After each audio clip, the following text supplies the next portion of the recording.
आज हमारे साथ युवा पत्रकार, युवा साहित्यकार, युवा लेखक, युवा कवि किशन लाल पहुंचे हैं, जिनकी पुस्तक चींटियों की वापसी इन दिनों खूब चर्चा में है।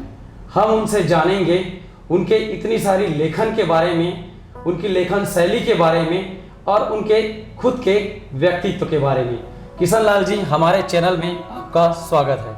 बहुत बहुत महेंद्र सर जी, मैं आपके चैनल को देखने वाले सुनने वाले सभी दर्शकों को सादर नमस्कार करता हूं और मुझे बहुत खुशी हो रही है कि आज आपके साथ मैं बातचीत करने वाला हूं। जी किशन लाल जी, हम पहले उन बातों पे चर्चा करना चाहेंगे जो आपकी शुरुआती दौर, आप साहित्य के क्षेत्र में, आप चूँकि पत्रकार भी रहे हैं, शिक्षक भी रहे हैं, तो इन प्रतिभाओं के साथ आप ये कहें कि शिक्षक होते हुए पत्रकार भी बने, आप लेखन शैली में भी आए, तो आपकी किन बातों ने आपको लेखन शैली की ओर आगे बढ़ने के लिए प्रेरित किया? महेंद्र सर जी, दरअसल बात ये है कि बचपन से ही मुझे मेरे बड़े भाई से पुस्तक पढ़ने का संस्कार मिला है। जब मैं चौथी कक्षा में पढ़ रहा था तो मेरे जो बड़े भाई हैं वो मेरे लिए तरह तरह की पत्रिकाएं खरीद कर लाते थे, जैसे चंदा मामा, पराग, चकमक, इस तरह से। तो उस तरह का पढ़ने का मुझे संस्कार मिला था। बाद में मैं जिसे तथाकथित लुगदी साहित्य कहते हैं, जैसे रानो, वेद प्रकाश शर्मा या गुलशन नंदा, चूँकि मेरे बड़े भैया ये सारी किताबें पढ़ते थे, उपन्यास पढ़ते थे, तो फिर मैं धीरे धीरे उन उपन्यासों को भी पढ़ने लगा, तो मुझ में पढ़ने की ललक जागी। और मुझे फक्र होता है कि मैं मात्र कक्षा 8वीं में पहुँचते पहुँचते मुंशी प्रेमचंद जी के उपन्यास कर्मभूमि को पढ़ लिया था। तब उसी समय मुझे लगा कि मैंने अब तक जितना पढ़ा वो व्यर्थ है और ये जो कर्मभूमि मैंने पढ़ा वो यथार्थ है, सार्थक है। तो इस तरह से फिर मुझे मुख्य धारा के साहित्य की ओर रुझान बढ़ा। फिर अब पढ़ता गया तो मन में विचार भी पैदा हुए, अंतर्द्वंद्व भी उठा। तो मैं अपने मन की बेचैनी को या अपने मन की भावनाओं को फिर कलमबद्ध करने की कोशिश की। तो इस तरह से मेरे लेखन की शुरुआत हुई और मैंने शुरुआत कविताओं से की थी। जब जाहिर है कि जब अपन बचपन में किशोरावस्था में जो लिखते हैं तो बहुत अनगढ़ और ऐसी फालतू रहती, लेकिन वो कहीं ना कहीं वो एक बुनियाद बन रही होती है। तो इस तरह से मैंने लेखन की शुरुआत की थी। जैसे कि आपने बताया कि लेखन की शुरुआत या बुनियादी शुरुआत जिसको कहते हैं, कर्मभूमि जैसे मुंशी प्रेमचंद जी, जिनको आज देश ही नहीं विदेशों में भी जाना जाता है, जिनके साहित्य को पढ़ा जाता है, उनसे इनको प्रेरणा मिली और उनके प्रेरणा स्वरूप आज इतने बड़े साहित्य के क्षेत्र में आगे बढ़ गए हैं और बड़े बड़े साहित्यकारों के द्वारा इनकी सराहना हो रही है। हम आपको बताएंगे कि मुंशी प्रेमचंद जी वो साहित्यकार थे जिनकी गबन, कर्मभूमि, ऐसे उपन्यास उन्होंने लिखे जिनकी एक एक लाइनों में ऐसी क्रमबद्धता होती थी जिनके पढ़े बगैर लोग सोते नहीं थे रात रात में। जी, ऐसे लेखक के बारे में इन्होंने चर्चा किया, ऐसे राइटर, साहित्यकार के बारे में हम आगे बढ़ते हैं अपनी इस कड़ी में और उनसे जानना चाहेंगे कि शिक्षक आप रहे, शिक्षा के दौर में आप रहे, नवोदय विद्यालय दुर्ग, नवोदय विद्यालय धमतरी, इन सब क्षेत्रों में काम करते हुए आपको उस क्षेत्र को चेंज करके आप पत्रकारिता के क्षेत्र में कैसे आए? इसके पीछे बहुत बड़ी वजह है और मैं बहुत ज़्यादा विस्तार से नहीं जाऊंगा, लेकिन संक्षिप्त में ज़रूर चर्चा करना चाहूँगा कि देखिए, मैं हिंदी साहित्य में एमए करने के बाद बीएड करने के लिए रायपुर आया। तो मेरी इच्छा थी और शुरू से एक लालसा थी कि मैं शिक्षक बनूंगा और बच्चों को पढ़ाऊंगा, बच्चों के बीच रहूंगा। तो मैंने बीएड की शिक्षा ली और उसके बाद फिर मेरी नियुक्ति संविदा के आधार पर केंद्रीय विद्यालय दुर्ग में हुई। उसके बाद नवोदय विद्यालय बुरई दुर्ग में भी हुई। उसके बाद फिर मैं अपने गाँव में हायर सेकेंडरी स्कूल में 2 साल तक पढ़ाया भी और 2 साल तक एक निजी हायर सेकेंडरी स्कूल में मेरे गांव के बगल में है, वहाँ भी पढ़ाया। उस समय क्या है, एक सरकार ने नई शिक्षा नीति के अंतर्गत ये शिक्षाकर्मी नीति लागू की। तो उसमें ये था कि जो डीएड बीएड प्रशिक्षित हैं उनको कोई महत्व नहीं दिया गया। तो उस समय चूंकि मैं एकदम युवा था और थोड़ा विद्रोही स्वभाव का था, तो मैं देखा कि मुझसे जो मात्र 12वीं पास किए हैं वो लड़के शिक्षाकर्मी बन रहे, जबकि मैं एमए बीएड प्रशिक्षित और 5-5 हायर सेकेंडरी स्कूल में पढ़ाने वाला अनुभवी मैं शिक्षाकर्मी नहीं बन पाया। तो मैंने आक्रोश में आकर धमतरी ज़िला कलेक्टर को अपनी तमाम डिग्री सर्टिफिकेट सब थमा दिए और मैंने अपने आप को अनपढ़ घोषित कर दिया। हालांकि कई लोग मेरे इस कदम को मूर्खतापूर्ण कहते हैं। अब चूंकि मैं आक्रोशित था, युवा भी था, तो बहरहाल जैसा भी है वो हो गया। मैं अपने आप को अनपढ़ घोषित कर दिया, बोल दिया कि मैं कुछ भी पढ़ा लिखा नहीं हूँ। और उसके बाद फिर मैंने उस समाचार को अखबारों में भी दे दिया। देशबंधु जैसे अखबार ने उसको संपादकीय कलेक्टर को जो मैंने पत्र लिखा था उस पत्र को देशबंधु अखबार ने अपने संपादकीय में जगह दी। इस तरह से ये हुआ। अब जीवन जीने के लिए क्या किया जाए, तो बस गांव में था रोजी मजदूरी, तो मैंने रोजी मजदूरी करना शुरू किया। उसी समय मेरे जीवन में एक टर्निंग पॉइंट आया कि देशबंधु अखबार सालाना अक्षर पर्व निकालते थे, दीपावली अंक, जो सालाना दीप वर्ष जो होता है उस पर। तो उस एक बार के अंक में उन्होंने साहित्यकारों को 20 प्रश्न दिए थे और साहित्यकारों से उनके जवाब मांगे थे। वो पत्रिका छपी, बाद में मैंने भी वो पत्रिका पढ़ी। उसमें जो 20 प्रश्न थे उसमें से कम 10 प्रश्न मेरे लिए ठीक नहीं लगे। तो मैंने क्या किया कि एक लंबा पत्र उस के खिलाफ या उसके संबंध में कह लीजिए मैंने लिखा। करीब 15 पेज का एक लंबा पत्र था और मैंने पोस्ट कर दिया। अब मैंने क्या लिखा था क्या नहीं लिखा था और मेरे लेखन से ललित सुरजन जी जो संपादक थे वो कितने सहमत हुए असहमत हुए मुझे नहीं मालूम। तो उन्होंने क्या किया कि धमतरी के जो ब्यूरो चीफ थे पतिराम जायसवाल जी, उनसे संपर्क किया और कहा कि धमतरी ज़िले के आसपास कोई गांव देमार है, वहाँ किशन लाल नाम का एक लड़का रहता है, उसको पकड़ कर मेरे पास लाओ।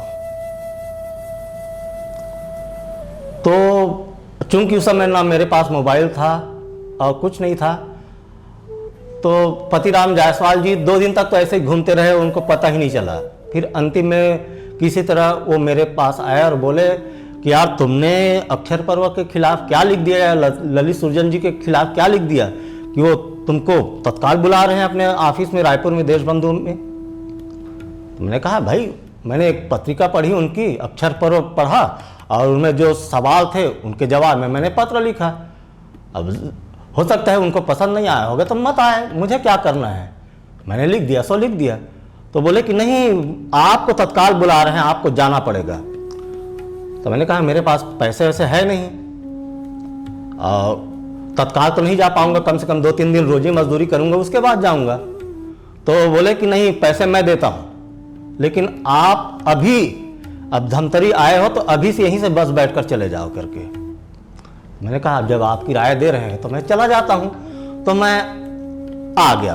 तो उस समय ललित जी तो नहीं थे और उनके जो दामाद थे राजीव श्रीवास्तव जी, वो संपादक थे देशबंधु के, उनसे मेरी मुलाकात हुई और उनसे बातचीत हुई।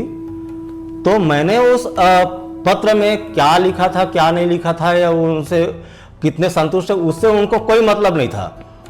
उनको केवल मतलब इसलिए था कि मैंने वो लगभग 15 पेज के जो पत्र लिखे थे उसमें मात्रा या व्याकरण का कुछ भी दोष नहीं था, यहाँ तक कि कॉमा फुल स्टॉप में भी कोई गलती नहीं थी।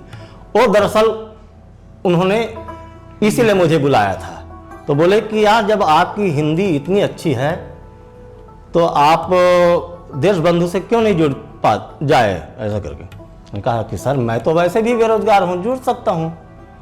तो बोले कि आप तत्काल ज्वाइन कर लो देशबंधु बतौर प्रांतीय डेस्क में उप संपादक के रूप में। तो मैंने कहा कि सर बताइए फिर मैं कब आऊँ। तो बोले कि अभी ज्वाइन कर लो और अभी काम शुरू कर दो। तो मैं कहा कि मैं अपने साथ कुछ भी नहीं लाया हूँ, ना कपड़े लत्ते ना बैग बैग कुछ भी।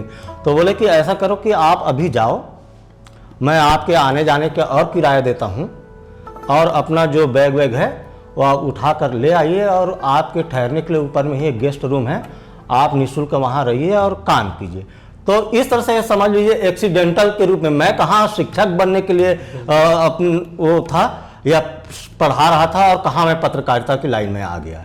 तो ये मेरे लिए बहुत टर्निंग पॉइंट हो। उसके बाद फिर देशबंधु के बाद फिर जनसत्ता, जनसत्ता के बाद फिर नवभारत, नवभारत के बाद फिर पायनियर, समय शिखर, और यहाँ तक आपके साथ मैंने ग्लिप्स.in में काम किया, पायनियर में काम किया। तो इस तरह से फिर मेरे पत्रकारिता जीवन की शुरुआत हुई। मैं आपके उन पहलुओं के बारे में जानूंगा जिनके हमारे आज की जो चर्चा का मुख्य बिंदु है जी, हम उस ओर जाना चाहेंगे। जो आपके साहित्य है अभी तक के, चाहे वो कविता के रूप में हो, चाहे लेखन के रूप में हो, चाहे उपन्यास के रूप में, ये जो साहित्य अभी तक के आपने लिखे हैं, उनके जो पात्र होते हैं आपके, ये जो या जिस वर्ग को आप लिखने का प्रयास करते हैं, जैसे कि अभी मैंने एक आपका उपन्यास के बारे में चर्चा में आया है अभी, चींटियों की वापसी। इसके पहले आपने जो अभी तक लिखे हैं, मैं उनके बारे में जानना चाहेंगे हम कि अभी तक के आपने कौन कौन से साहित्य लिखे हैं। मैंने जैसे कि पहले बताया कि मैंने अपने लेखन की शुरुआत कविताओं से की थी जी। मैंने कविताएं लिखी, बहुत ज़्यादा नहीं, करीब 100-125 के करीब लिखी, और एक संग्रह भी आया जहाँ कवि होगा, उस पुस्तक का नाम था। कविताएं मैं लिख रहा था, लेकिन मुझे संतुष्टि नहीं मिल रही थी, क्योंकि मैं जिस तरह के जीवन संघर्षों को देख रहा था और जूझ रहा था, तो मैं अपनी मन की बात को कहने के लिए जो माध्यम या जो विधा ढूंढ रहा था वो कविता नहीं थी। दूसरों के लिए हो सकता है, दूसरे लोग कविताओं के माध्यम से अपने मन की बात कह देते, लेकिन मुझसे वो कविताएं सध नहीं रही थी। दरअसल मैं अपने मन की बात या अपनी अभिव्यक्ति को मैं कविता के माध्यम से पेश नहीं कर पा रहा था। तो मैंने कहा कि यार एक कविता की विधा छोड़ देनी चाहिए मुझे, और मुझे गद्य की ओर लौटना चाहिए। तो फिर मैंने, ऐसा नहीं है कि मैं कविताएं लिखने के साथ साथ बीच बीच में गद्य पर भी अभ्यास करता था। कुछ छत्तीसगढ़ी में भी मैंने लिखने की कोशिश की, हालांकि सफल नहीं हो पाया।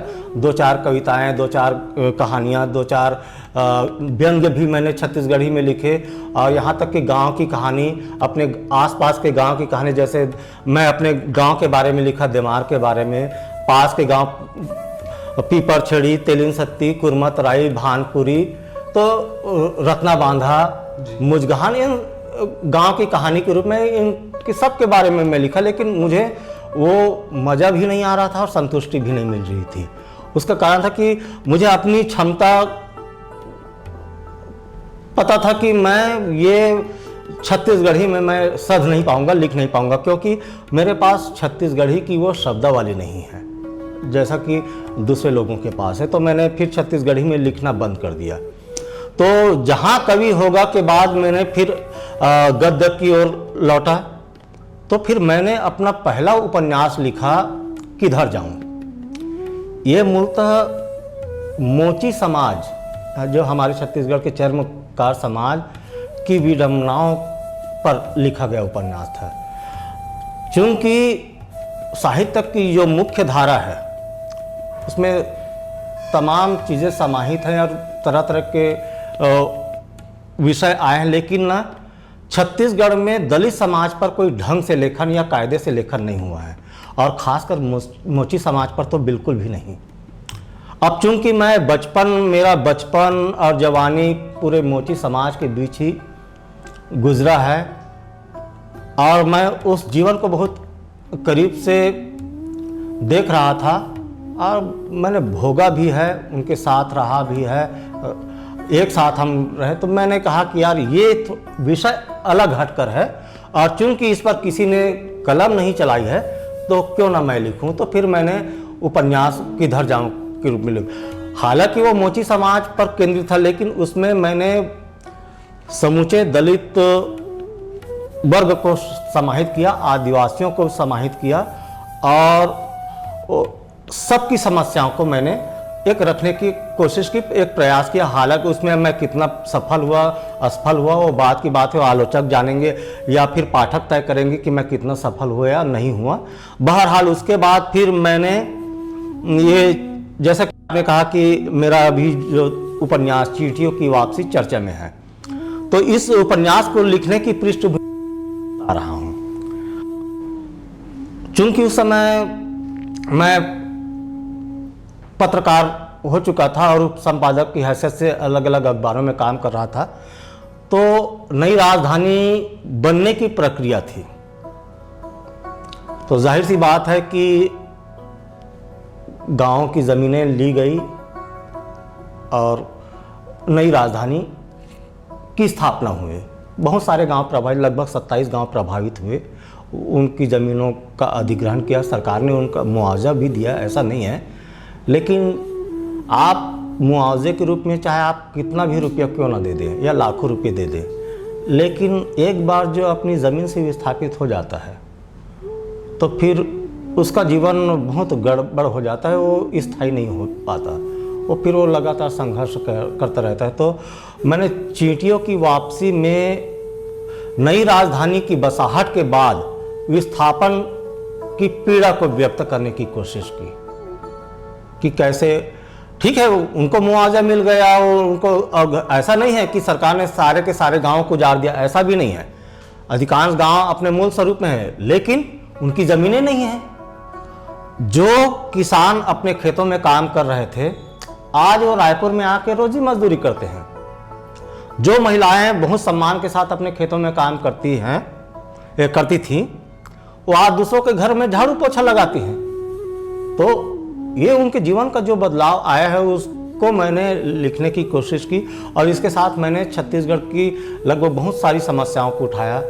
उसमें बीच बीच में जो घटनाएं घटती थी, अब चूंकि आप भी पत्रकार रहे हैं, मैं भी रहा हूं, तो वो जो खबरें आती थी मुझे बहुत बेचैन करती थी। जैसे अखफोड़वा कांड हो गया, महिलाओं का नसबंदी कांड हो गया, गर्भाशय कांड हुआ, और फिर वो झलिया मारी, तो बच्ची छोटी छोटी बच्चियों के साथ दैहिक शोषण का जो, तो ये सारी चीज़ें मुझे बहुत बेचैन करती थी।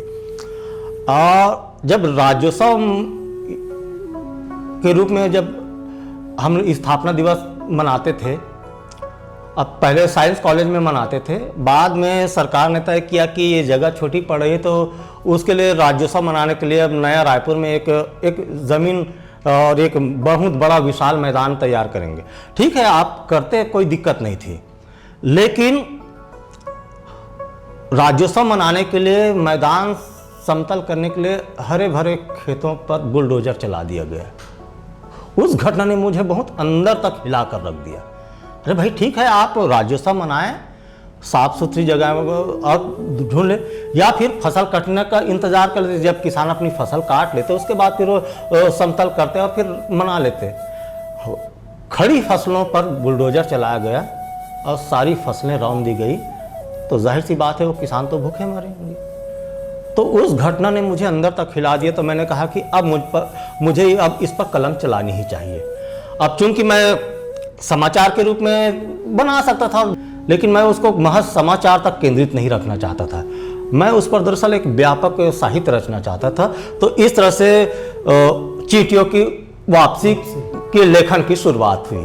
चींटियों की वापसी की लेखन की शुरुआत हुई, और जैसे कि उस साहित्य के जो प्रमुख अंश आपने बताए, चाहे वो सलवा जुलूम की बात हो, कि आखफड़वा कांड की बात हो, चाहे बुलडोजर चला देने की बात हो, चाहे जमीन अधिग्रहण की बात हो, तो ये कहीं न कहीं ये उस दौर की कह सकते हैं कि जो 15 साल की बीजेपी के शासनकाल जो थे, उस शासनकाल में जो आम आदमियों ने जो पीड़ा झेला है, या ये कह सकते हैं सरकारी दंश जो झेला है, उसका छाप कहीं न कहीं आपकी चींटियों की वापसी में दिखता है। मैं इसमें एक चीज़ और जानना चाहूँगा बहुत छोटे शब्दों में, कि ये जो उपन्यास आपने लिखा है, इसका नाम चींटियों की वापसी, ये रखने का कुछ खास? दरअसल ये उपन्यास का नाम है चींटियों की वापसी, और नीचे छोटा सा कोष्टक में लिखा गया है कि यानी यह शहर रहने लायक नहीं। देखिए क्या है, हमारे यहाँ प्राचीन जो साहित्य है, चाहे वो हितोपदेश हो, पंचतंत्र हो, सिंहासन बत्तीसी हो, तोता महीना की कहानी हो, हमारे यहाँ पेड़ पौधों पशु पक्षियों के माध्यम से कहानी कहने की प्राचीन परंपरा रही है।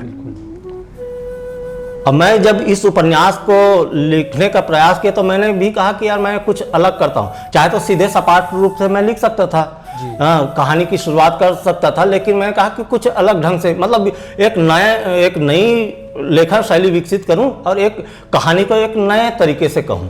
तो मैंने चींटियों का सहारा लिया कि अब राजधानी के बसाहट और विस्थापन की पीड़ा को मैं नहीं बताऊंगा, वो चींटियां बताएंगे। तो चींटियों को मैंने पात्र क्यों बनाया? तो क्या है, दरअसल क्या है, एक बहुत जो बड़ा समाज है, दलित वर्ग, जिसको बोलते हैं हम बहुजन समाज या आदिवासी समाज, दरअसल इन वर्गों के साथ सदियों से अत्याचार होता आया है और इस समाज को चींटी के समान समझा गया है, कीड़े मकोड़े के समान समझा गया है।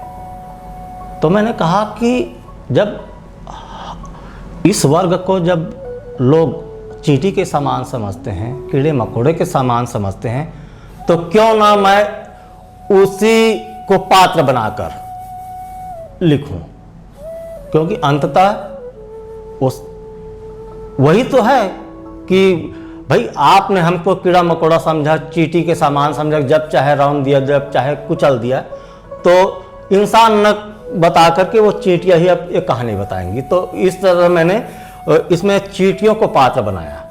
तो इसमें मुख्यतः जो कहानी कहने वाली, जिसको हम नरेटर बोल सकते हैं या जो बोलते हैं कथावाचक बोले हैं, तो दरअसल इंसान नहीं है बल्कि ये चींटियां हैं। हाँ जी हाँ, चींटियों के सहारे किशन लाल जी ने जो साहित्य की रचना की है, साहित्य में अपनी समाज की एक कुरीति, एक समस्या को उजागर करने का प्रयास किया है।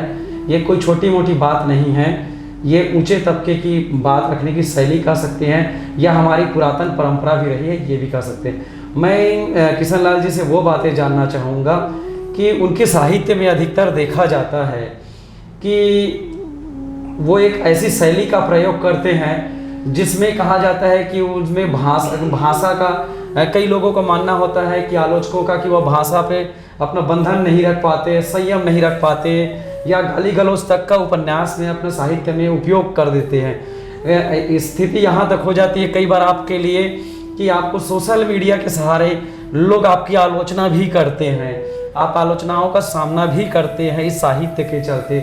तो मैं आपसे वो बातें जानना चाहूँगा कि आप अपने साहित्य में इस तरह की शब्दों का जो उपयोग करते हैं उसके पीछे का क्या रीज़न है? इसमें कोई बहुत बड़ी बात नहीं है। दरअसल क्या है कि ठीक है, मैं अपने उपन्यासों में गाली गलौज का इस्तेमाल करता हूँ, वो दरअसल मैं नहीं करता, वो मेरे पात्र बोलते हैं तो मैं उसको मना कैसे करूँ? यदि मेरे पात्र अगर गाली बकते हैं तो बकते हैं, मैं उसको थोड़ी रोकूंगा। तो जो गाली बक रहे तो उसको मैं ज्यों का त्यों लिखूंगा। इसको मैं थोड़ा सा और विस्तार देना चाहूँगा कि ऐसा नहीं है कि मैं ही पहली बार लिखा हूँ या गाली गलौज का इस्तेमाल किया हूँ अपने साहित्य में। इससे पहले राही मासूम रजा जी, जो देश के महान उपन्यासकार थे, उन्होंने आधा गांव, कटरगी, आरजू, टोपी शुक्ला, दिल एक सादा कागज़, सीन 75 और यहाँ तक नीम का पेड़ जिस पर सीरियल भी बना था, उन्होंने तो खूब गाली गलौज का इस्तेमाल किया है। अच्छा, गालियों के बहाने तो कई बार बहुत बड़ी बड़ी गंभीर बातें भी कही गई है। मेरा तीसरा उपन्यास देखिए, मेघा के बरसे और महतारी के परोसे, ये मूलतः छत्तीसगढ़ की पृष्ठभूमि में छत्तीसगढ़ी लोकोक्तियों और मुहावरों पर केंद्रित उपन्यास है। इसमें मैंने लगभग 900 कहावतों का इस्तेमाल किया है और उसमें एक चैप्टर तो पूरा का पूरा गालियों पर है। हमारे छत्तीसगढ़ी लोकोक्तियों में, मुहावरों में 1000 से भी ज़्यादा गालियों का वो प्रयोग हुआ है, लेकिन मैंने उनमें से मुश्किल से 20-25 का ही इस्तेमाल किया है। तो जाहिर सी बात है कि गालियाँ कोई वो नहीं है, गालियाँ हमारे जीवन का अंग है। आप देखेंगे कि आप यदि आक्रोशित होते हैं तो आप अपने घर में ही गाली बकते हैं। मैं बकता हूँ, ये बकते हैं, सब बकते हैं।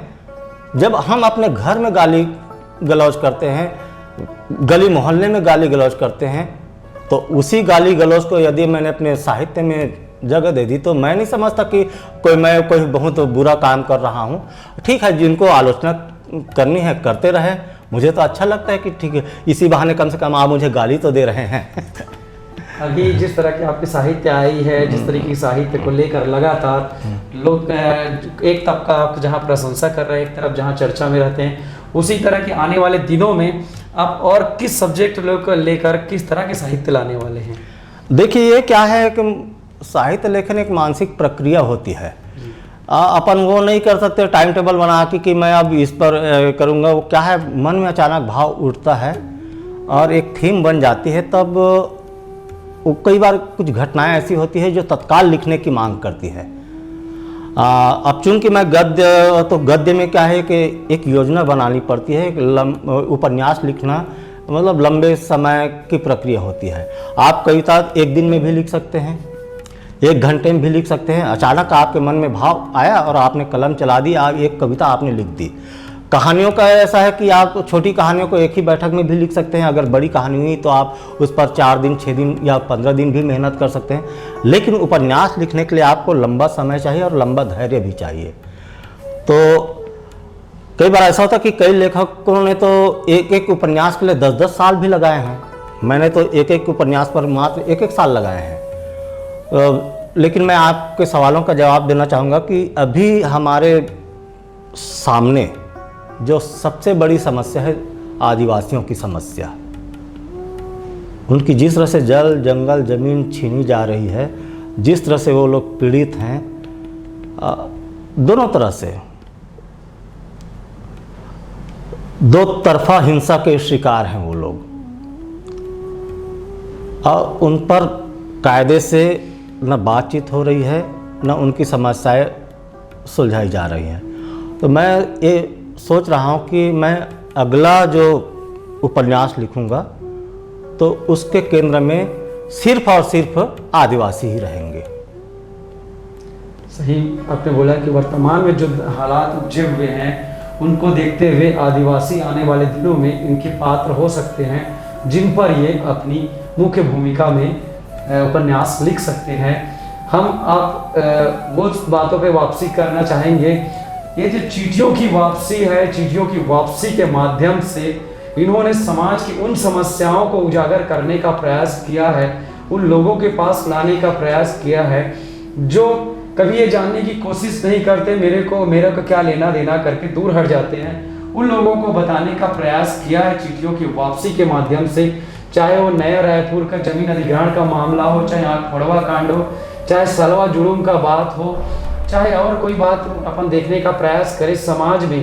वह पिछले जो लंबे समय में जो एक लंबी प्रक्रिया के तहत या एक कहा जाए तो लंबी साजिश के तहत जिन प्रकार जिस तरह से अत्याचार हुए, उन अत्याचार पे प्रकाश डालने का प्रयास किया है। हम वो बात और चर्चा करेंगे, हम वो बात और आपको बताना चाहेंगे कि किशन लाल जी ने ज़्यादातर के उन बातों पे दलित समाज या आदिवासी समाज के लोगों पर जो अत्याचार हुए हैं के लिए जो अभी तक के लोगों के द्वारा जो नहीं लिखा जा रहा था उस पर उन्होंने प्रकाश डालने का प्रयास किया है।